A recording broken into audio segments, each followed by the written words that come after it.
Hello पिला माने प्रयास क्लासेस आज सेसन को तुम मान स्वागत आरंभ हो जाइए। आरआई एआरआई अमीन ICDS supervisor statistical field surveyor VAW junior assistant exam परीक्षा रे जेमती प्रश्न आसुची पिला मान मु पचारि बुझीची पिला माने मते कमेंट करछंती आ सेही अनुसार मु नै आसी जिकेर एई प्रथम मॉक टेस्ट रे 20 टी प्रश्न सबुतक प्रश्न परीक्षा रे पड़िया भली अटेम्प्ट करनिय प्रश्न सब देखिबा केतुरी प्रश्न ठीक उत्तर करि पारुछ। खाता पेन धरी बसच तो तेबे आ डेरी कहीं देखा आज मॉक टेस्ट प्रथम प्रश्न कौन अच्छी प्रश्नटी तुम सामना रे प्रश्नटी SDG माने सस्टेनेबल डेवलपमेंट गोल विषय रे मन पड़ुची केतरा सस्टेनेबल डेवलपमेंट गोल अच्छी 17टा जदि मन पड़ुनी लेखिनियो कहीं लेखिले ही मन रुए टोटाल सस्टेनेबल डेवलपमेंट गोल है 17टी सेथि मध्यरु which SDG aims to achieve gender equality लिंग समानता अचीव करने कौ सस्टेनेबल डेवलपमेंट गोल रो एम ऑप्शन तुम सामने करनेल उत्तर जो माने ऑप्शन ए से माने ही ठीक कर प्रथम सस्टेनेबल गोल कौन से नो पॉवर्टी यही देखिनियो प्रथम सस्टेनेबल गोल है नो पॉवर्टी तापरटा जीरो हंगर आ तापरटा गुड हेल्थ फोर्थ SDG है क्वालिटी एजुकेशन और फिफ्थ है जेंडर इक्वालिटी तापर आउ 12टा सस्टेनेबल डेवलपमेंट गोल अच्छी टिके आखि पकई नियो कहीं ना यार ऊपर प्रश्न आसी पारे देखिबा परवर्ती प्रश्न कौन अच्छी प्रश्नटी करेंट अफेयर्स प्रश्न who has been appointed as new CDS माने chief of defence staff option देख आ चूज कर प्रथम CDS किए बिपिन रावत जनरल बिपिन रावत मन पड़ुची ना तापर किए हिथिले सेकंड CDS अनिल चौहान आउ तांकु एबे रिप्लेस करछंती NS राजा सुब्रमण्य तेणु उत्तर है option A NS Raja Subramanya होउछंती वर्तमान रो CDS देखिबा एई प्रश्नटी को प्रश्न रे पचारची arrange the following fundamental duties मौलिक कर्तव्य किछि देइची A B C आउ D ऑप्शन रे ताकु सब सजीव कहिछि केमिति in sequential order according to their mention in the constitution of India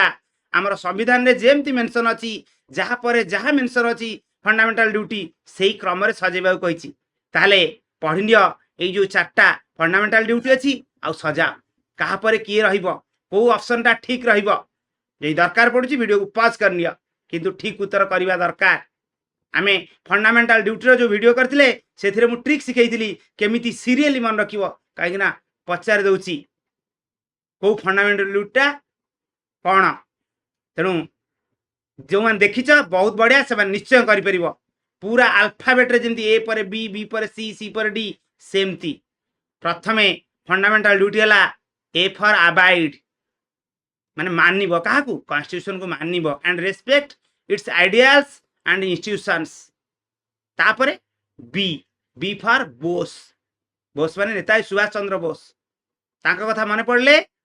आमर स्वाधीनता संग्राम रो कथा मन पड़े नेशनल स्ट्रगल कथा मन पड़े जो फ्रीडम स्ट्रगल तेणु ये जो सी रे अच्छी सेटा ला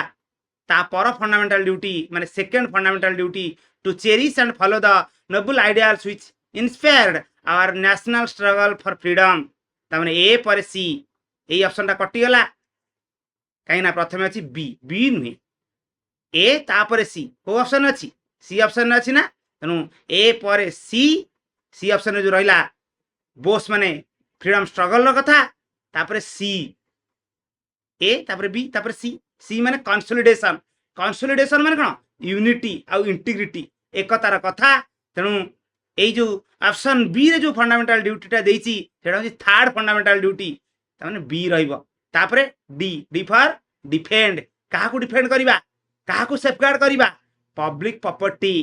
तेणु एई जो ऑप्शन डी रे जो फंडामेंटल ड्यूटीटा देइची सेटा होची फोर्थ फंडामेंटल ड्यूटी करथिला ठीक त जदि करथिला बहुत बढ़िया देखिनियो एई कथा ही मु सेई फंडामेंटल ड्यूटी रो वीडियो रे कहिची देख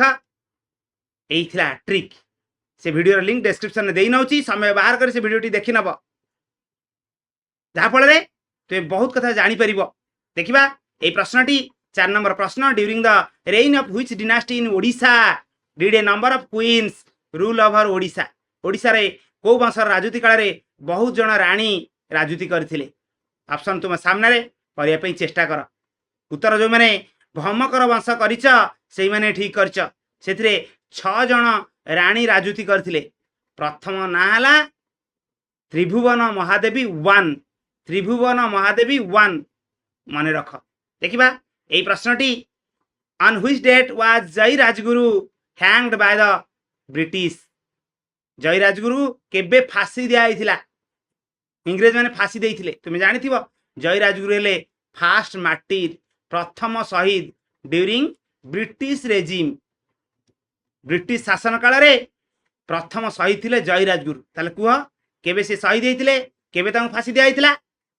ଓ ଅପସନଟା ଚୁଜ୍ କଲ ଯେଉଁମାନେ 1806 मसीहा डिसेम्बर 6 तारिख चूज करच माने ऑप्शन बी चूज करच से माने ठीक करच एमती मसीहार प्रश्न निश्चय आसीबो आ ओडिसार प्रश्न आसीबो तो ही आसीबो निश्चय आसीबो देखिबा ए प्रश्नटी 6 नंबर रे देइची which of the following acts passed under Warren Hastings was also called half loaf system को एक्टा जहा को पास करथिले वारेन हेस्टिंग्स ता को जे half loaf system option A चारटा अछि करिया पे चेष्टा कर टिके मुंड खटई पारिबो मुंड खटेले ठीक रो चांसेस बढ़ी जीवो तुमे जानिच वारेन हेस्टिंग्स 1773 मसीहा रे नै कि से हितले गवर्नर जनरल ऑफ बेंगल तेणु तांको द्वारा पास हेतिवा को एक्ट को हमर हाफ लोफ सिस्टम कहंती कौन हबो उत्तर हबो Pitt's India act 1784 government of India act 1858 नुहे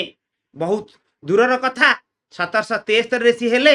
आउ 1858 जाय कोन से थिले एते वर्ष निश्चय नथिबे तेणु एटा तो नुहे एमती ऑप्शन काटी परिबो 1813 मध्ये हबनी काना बहुत वर्ष गैप हो जाउची ना आउ 1773 रे ए जो रेगुलेटिंग एक्ट जोगु सी हेले हमर गवर्नर जनरल ऑफ बेंगल तेणु तापर से जो पिट्स इंडिया एक्ट पास करथिले ताकू ही कहती हाफ लोफ सिस्टम जो जानितिला बहुत भल कथा नहले कौन करिवो लिखि नबो देखिबा 7 नंबर प्रश्न recently which country left OPEC and OPEC plus OPEC रा फुल फॉर्म माने पडुची organisation of petroleum exporting countries ताले ओपेक कुह कि ओपेक प्लस कुह एथरु को कंट्री छाड़ी देइछि करेंट अफेयर्स प्रश्न जो माने ऑप्शन डी करच यूएई करच सेई माने ठीक करच देखिबा ए प्रश्नटी स्टेप ग्रासलैंड घास पड़िया ना कौन स्टेप इज फाउंड इन कोठी देखिबा को मिले ऑप्शन तुम सामने रे चूज करनिया स्टेप ग्रासलैंड हमर एशिया माने सेंट्रल एशिया आ ईस्टर्न यूरोप यूरोप रो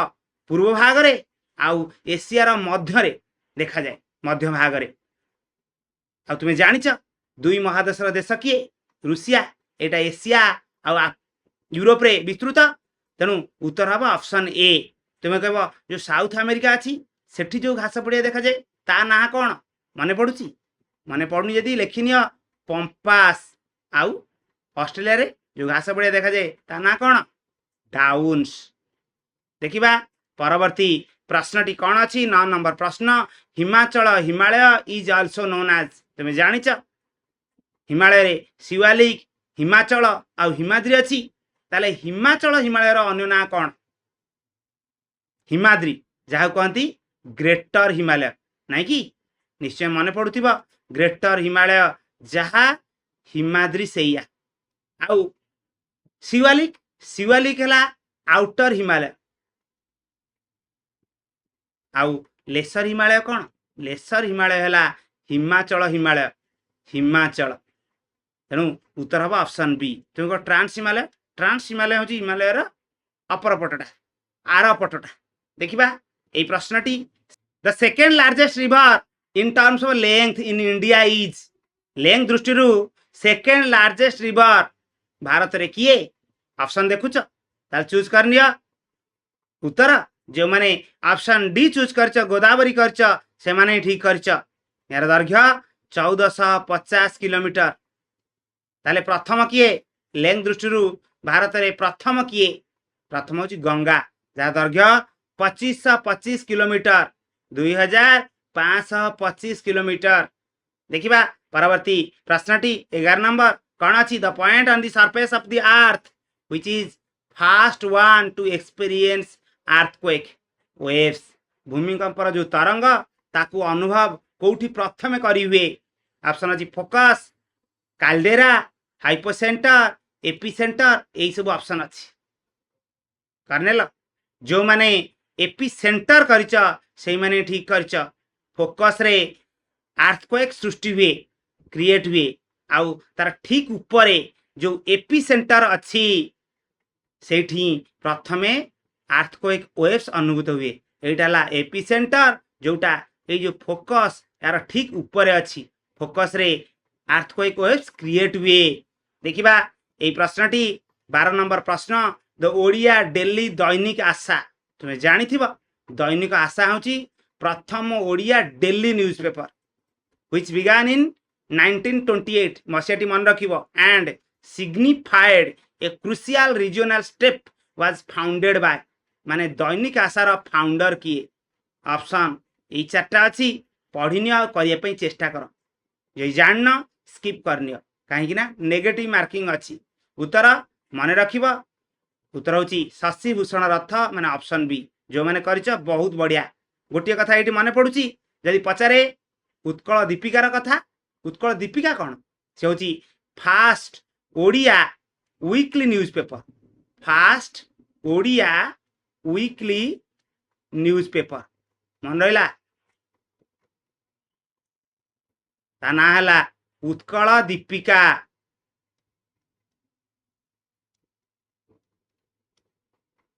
आउ तार प्रथम एडिटर किए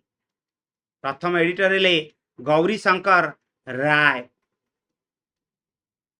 गौरी शंकर राय जोटा आरंभ करथिला तार प्रिंटिंग टा केबे 1866 मन रखिबो भारी इंपोर्टेंट यार है 1866 आउ दैनिक आशार है 1928। देखिबा परवर्ती प्रश्न 13 नंबर प्रश्नटी consider the following words socialist democratic sovereign or secular choose the response that gives the correct order in which these words occur in the preamble of the constitution of India। आम भारतर संविधान प्रस्तावना माने प्रिएम्बुल रे जो क्रम रे एई word अच्छी सेही क्रम रे सजेइबा कहि करिया पई चेष्टा कर करनेल कौन कल प्रथमे आसीबा सॉवरेन माने सार्वभौम तापरे सोशलिस्ट माने सी तापरे देखिला कोडी सी आउ ए अछि तापरे ऑप्शन बी ना सी तापरे माने सॉवरेन तापरे सोशलिस्ट तापरे सेकुलर माने डी आउ तापरे डेमोक्रेटिक माने बी आउ तापरे कोन अछि तापरे होछि रिपब्लिक एई क्रम रे अछि प्रस्तावना रे प्रिएम्बुल रे तेणु उत्तर हम ऑप्शन बी जो मैंने कर बहुत बढ़िया। देखिबा परवर्ती प्रश्न प्रश्नटी देखिया पूर्व यही देखिनि से जो वार्ड गुड़ा लिखाई sovereign socialist secular democratic republic एक क्रम रे अछि ना। देखिबा परवर्ती प्रश्न 14 number phase 1 of census 2027 started from which date census 2027 जो आरंभ होई तार प्रथम फेज केबे ठार आरंभ होई को ऑप्शन टा चूज कल 2026 तो मसिया किंतु को मास एप्रिल मास आउ 1 तारीख ऑप्शन बी होची प्रश्न ठीक उत्तर। देखिबा 15 नंबर प्रश्न according to article 53(1) of the Indian Constitution the executive power of the union shall be vested in dash and shall be exercised by him either directly or through officers subordinate to him in accordance with this constitution। ताले union रो सबुतक executive power माने कार्यपालिका क्षमता कहा पाखरे थाए तो option टा choose कल उत्तर होची ऑप्शन बी प्रेसिडेंट एटा कथा कहूची किए आर्टिकल 53(1। देखिबा 16 नंबर प्रश्न NSDL is a financial organisation नहीं कि what is the full form of NSDL यही सब ऑप्शन अच्छी करे पे चेष्टा कर एन फॉर नेशनल तो निहाती तापर एस फॉर कौन सिक्यूरिटीज ना सिकर ना सुपर एटा निश्चय सिक्योर बोधे हम जहाँ भी हो करने चेष्टा कर कौन कल उत्तर हम option A national securities depository limited. देखिबा 17 नंबर प्रश्नटी in which year was operation flood started with an aim to create a nationwide milk grid. Operation flood जोटा मिल्क प्रोडक्शन को बढ़ाया आरंभ कराइला आ ऑपरेशन फ्लड रो कथा उठले मन पड़े कहार कथा वर्गीज कुरियन को कथा नहीं ताले कुआ जो ऑपरेशन फ्लड केबे आरंभ होइतिला को लक्ष्य नहीं nation wide milk grid create करिया पाई को मसियाटा चूज कल उत्तर जो माने ऑप्शन सी करछ 1970 मसिया करछ से माने ठीक करछ। देखिबा नेक्स्ट क्वेश्चन ने पचारछि what is per capita income. Option सब गोटिए पर गोटिए पढ़ आ चूज कर ठीक उत्तर कौन करनेल। पर कैपिटा इनकम माने मुंड पिछा आय केमिति बाहरे पूरा नेशन रो इनकम माने नेशनल इनकम को आमे पॉपुलेशन रे हरिदबा माने आमे पाइबा हाराहारी income average income of a person in a country माने ऑप्शन बी हबो ए प्रश्न ठीक उत्तर। देखिबा आज वीडियो रो last but one question 19 number प्रश्न तुम सामने रे who discovered the rubber making process through the vulcanisation method. Discover प्रश्न तले कुह rubber making process vulcanisation method रे किए डिस्कवर करथिले करनेला उत्तर जो माने जन डनलप करिच से माने ठीक करिच माने रखिबो जो माने जानिन। देखिबा आज शेष प्रश्नटी अछि which of the following acids is responsible for muscle fatigue in humans. Science रो प्रश्न एसिड रो कथा ताले उत्तर कौन हबो को एसिड हबो उत्तर हबो जो माने ऑप्शन सी करछ लैक्टिक एसिड करछ से माने ठीक करछ। लैक्टिक एसिड जोगु मनुष्यर फैटिक हेई थाए मसल रे माने पेनफुल आउ सडन कंट्राक्शन ऑफ मसलटा हठात संकुचित हो जिवो आउ जंत्रणा लागियो प्रबल सेटा कोंदी फैटिक बा क्रैम्प आ सेथि पई रेस्पोंसिबल है के लैक्टिक एसिड। लैक्टिक एसिड कथा मन पड़ले तुमर मन पड़ुथियो दही रो कथा क्षीरटा दही रे परिणत होइताय को एसिड पई लैक्टिक एसिड पाई ताले ए क्वेश्चन उत्तर जो माने ऑप्शन सी चूज करछ से माने ठीक करछ। 20 प्रश्न रो डिस्कशन सरी जाईची एबे गणिनिय केतुरी प्रश्न रो सठिक भाव उत्तर देला आ केतुरी प्रश्न अटेम्प्ट कला सत किंतु उत्तर भूल गेला आ केतुरी प्रश्न अटेम्प्ट ही करि पारलनी। कमेंट सेक्शन निश्चय जणैबा निजर स्कोर आउ निजर सुचिंत मतामत तेबे तुम मतामत अपेक्षा रे रहूची पुणी आरथर को खूब शीघ्र आ गोटे वीडियो नहीं तुम पाखे हाजर हेबी सेतबेले रहूची। Thank you all.